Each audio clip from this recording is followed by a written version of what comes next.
I've been so lucky that so many of my dreams have come true in such a beautiful way. All I long for is to continue being lucky enough to do what I love every single day, to continue making art and music that speaks to just one person, that helps that person feel seen or safe or inspired in some way. Hey MTV, it's Sofia Carson, and I'm gonna answer 20 questions for 2024. We gotta go. I don't care what you do to me. Who said anything about you? You got 10 minutes before everybody in this airport dies. When I first received this script, Purple Hearts had just come out, and I was driving in my car and I got an email and I pulled over, and Jama, the director, wanted to meet with me for the role of Nora. And the bullet points that I was given was that it's an action thriller on Christmas Day at LAX starring Taron Egerton with Jason Bateman in talks to play the villain. Think Die Hard. And immediately I was hooked because Die Hard is so beloved and so iconic. And I remember reading the script, and I read it so quickly, like every page would turn and there was more and more excitement and more thrill, and I loved Nora. I loved her character, I loved their love story. It was atypical for an action movie. And even she is an atypical female lead in an action movie, because at no point do you see her be a damsel in distress. Like, she's so characterized by her strength and her bravery and her courage and her overall badassery. We always spend Christmas together, all of us, at my grandma's house, and there's such love in that room, and that in itself feels magical. And one of my favorite traditions is that every Christmas morning, my sister and I wake up in matching pajamas, and we have presents from Santa under the tree. Even still, my mom does Santa Claus for us. And I think that kind of feeds into that beautiful reminder that magic exists all around us. I love Ethan and Nora's relationship, and it was so pivotal to the movie that Taron and I really brought Ethan and Nora to life in all their glory. They are so grounded in their love and mutual respect for one another. And something that I think is particularly important is that fact that Nora is the director of operations of LAX and her partner is a low-level TSO was not only something that wasn't a problem, but it was something that Ethan really carries with pride. That was so beautiful to see and to bring to life. Their relationship is like the hope and the heart of the film. That's one of my favorite scenes between Ethan and Nora, when Ethan comes to Nora with what he thinks is positive news, that he got a promotion, he got a bump in his job. And Nora responds immediately by saying, "Are you happy?"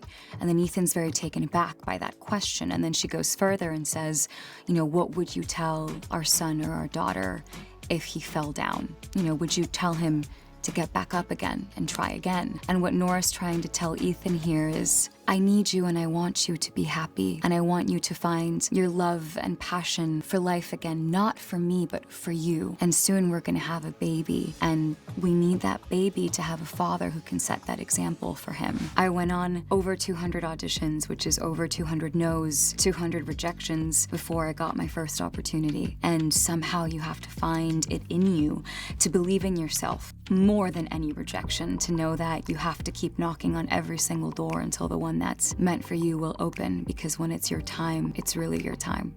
My travel persona is a very prepared and planned traveler. No matter how many planes I've taken, I am very prepared, very OCD. I have everything timed. I go to my gate, make sure it exists. And then when I'm on the plane, it depends on how long I think the flight is. Like if I'm flying overseas, I definitely will hopefully fall asleep. If it's a shorter flight, I'm probably working or I'm reading a book and maybe watching a movie, something like that. So Jimin's team reached out to us over a year ago. I was so taken aback when we got that call. It was just such a beautiful and organic relationship, and then he invited us to fly to Korea, to Seoul, to shoot a live performance music video on one of the skyscrapers in Seoul. So we filmed there late at night, and it was the first time that we met in person, and he was like made of honey, just the sweetest thing in the world. And we really connected, and he's so kind, and we had a great time bringing that to life, and surprised fans this summer with that collaboration, which is his only female duet on the album, and the album has done so remarkably well, and I'm so happy and so proud of Jimin. He deserves the world. Even today, over 6 months after its release, every day I get hundreds or maybe thousands of tweets of people talking about slow dance or singing to slow dance or dancing to slow dance, and it's really special. I guess you could say I've been manifesting this collaboration with the maestro Andrea Bocelli since I was a little girl. I would listen to Andrea when I was younger, and to me he was the end-all be-all. And he is perhaps the most iconic voice that we have with us. So I dreamt and dreamt and dreamt of one day being lucky enough to sing with him, and that dream came true this year, and it came true many times and more beautiful than I could have ever imagined. We received the call back in February while I was here in New York filming my next Netflix movie, and he invited me to sing with him at his 30th anniversary concert in Tuscany and to release a duet of Moon River, which is Audrey Hepburn's iconic song from Breakfast at Tiffany's. And it was a moment out of a fairy tale.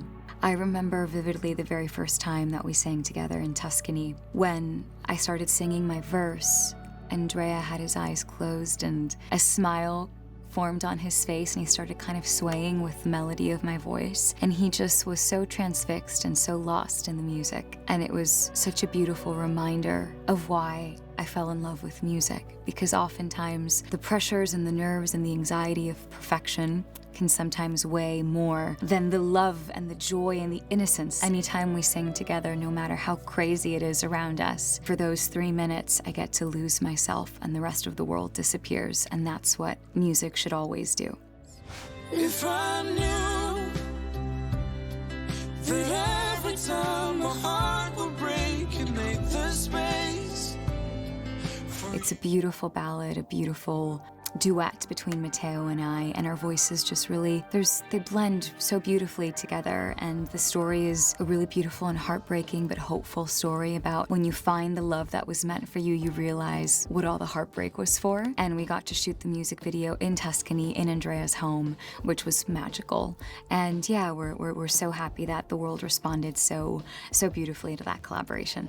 There's so many artists that I admire so deeply, and a big range of them as well. Everyone from Ed Sheeran, who I was lucky to meet during the concert in Italy with Andrea, and he's not only the loveliest, but I think one of the most talented songwriters of our generation, and I'd love to write with Ed. I think Lady Gaga is a force of an artist, and I love what her and Tony Bennett did, and I would love to pick her brain and maybe collaborate with her. Bruno Mars, I think, is just a genius, and I'm a huge fan of Phineas. I think Phineas is brilliant and one of our greatest songwriters, so I'd love to collaborate with him as well. Take the excuses you pressed on my lips. Take every... I love being able to share jokes on me, and I hope you know, with the world. It was a really special and vulnerable chapter of my music career that we were initiating earlier this year. And this year was a very busy year for me. I shot 3 movies, was able to be a part of some incredible collaborations, but there's a lot of music that I have written that has been kind of put on hold for a minute, that we are now in conversations as to how to best and most beautifully and authentically release those next chapters.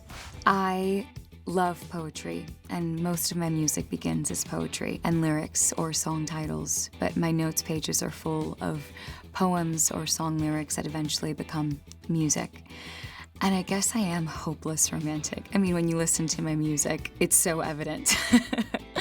I am just so inspired by love. Love is my source of inspiration for everything. I think love is the great connecting force of all humanity. It's like our universal language. Descendants changed my life. It was my introduction into this crazy but extraordinary world.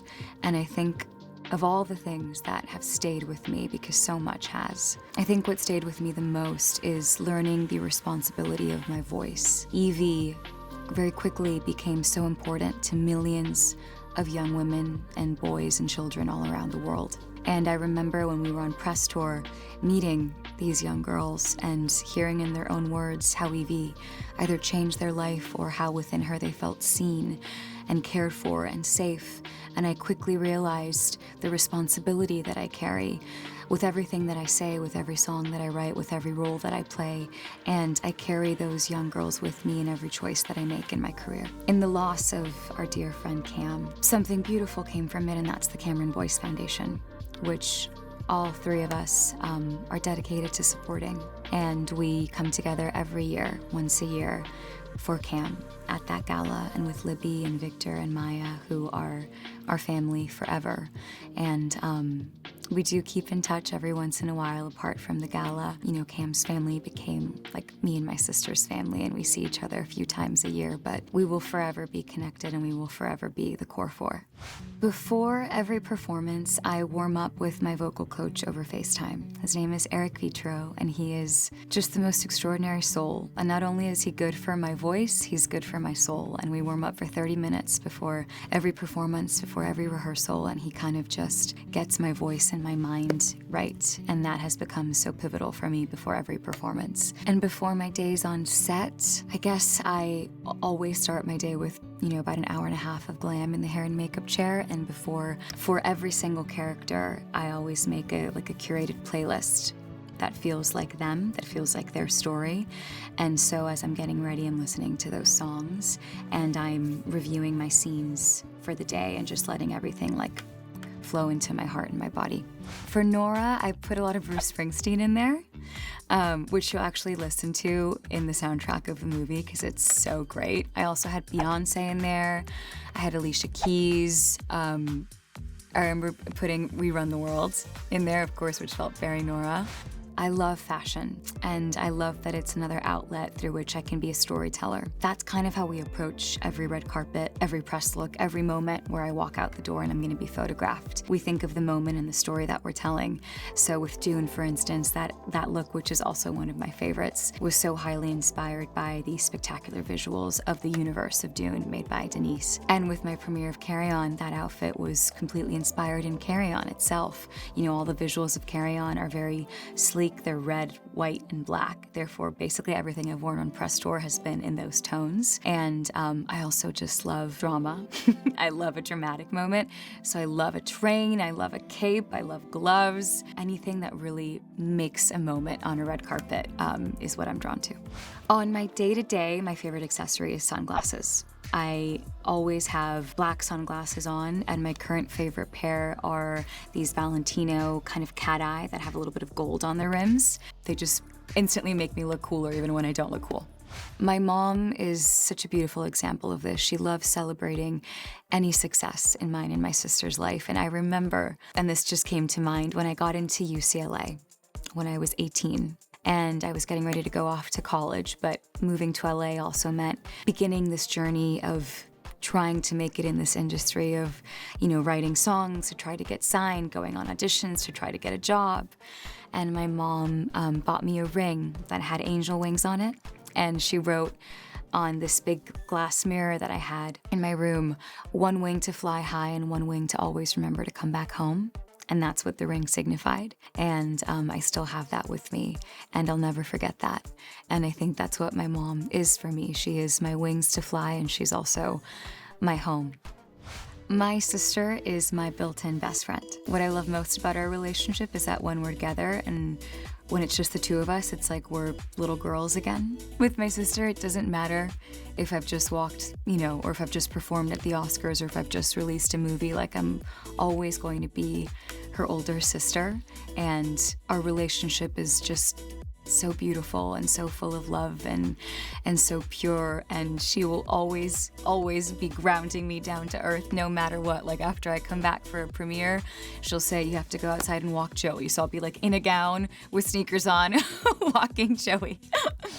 But being together gives me a lot of joy, and also is grounding, and also feels like a sense of home. We live together, and whenever I'm gone for a long period of time, it always feels really special to be able to come back home to someone who knows you and loves you like your sister. I think my biggest goal is my work with UNICEF and with children and with the young women of the world. I hope to be able to continue using my voice to be a voice for the women who are voiceless, to continue fighting for their rights alongside UNICEF, and to be an advocate for the girls of the world who desperately need us, unfortunately now more than ever. Thank you so much, MTV, and thank you guys for watching, and you can watch Carry On Netflix right now.